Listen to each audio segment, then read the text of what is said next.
How did you choose the media outlets to collaborate with?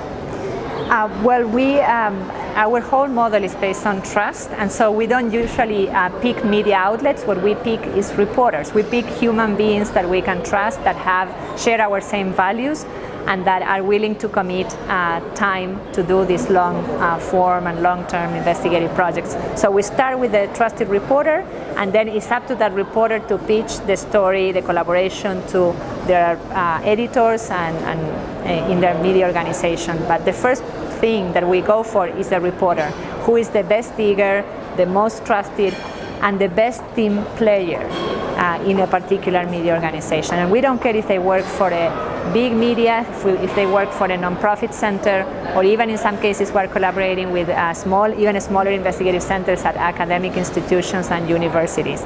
We're going for the best people, and then we think, oh, they happen to work at the BBC, or they happen to work at the Philippine Center for Investigative Reporting, and that's great. It's a great combination of media and backgrounds. Okay, and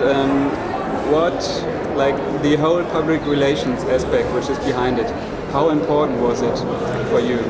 What do you mean by the public relations? Like to get your story publicated at one time and to be everywhere in the media, actually. So we don't see it as a public relations effort. We see it as a strategic way of publishing, in which you want to command a lot of attention to a topic that you believe is of great global importance and that you've been working on for a long time.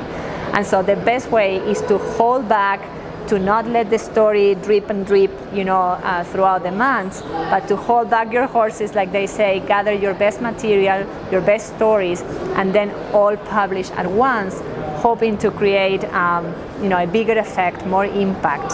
And especially in this time that we live, where the news cycle is so crazy and it's so hard to for any story to stick, much less stories on corruption. I think that this model is really powerful.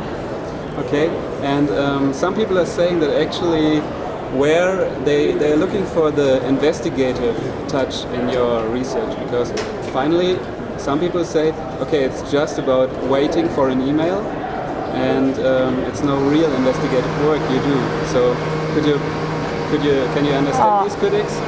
No, I don't, because if they knew the work that goes, if you're just looking at a leaked document and writing a story, believe me, that doesn't take you a year.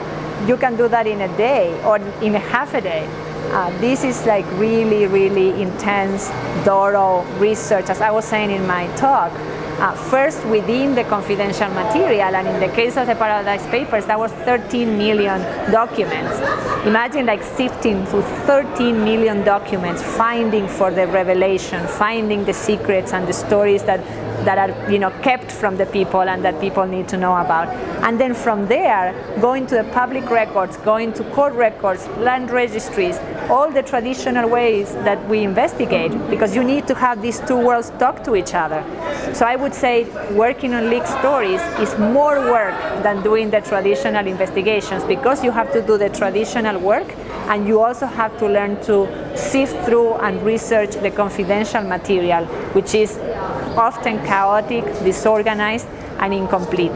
So I would say that anybody who says that there's no work in these stories really needs to get an appointment with us, and we can show. I think also the stories speak for themselves. When you read the stories, this is not about name checks. This is stories about really systemic issues of abuse of power, hypocrisy, conflicts of interest, and worse. Okay.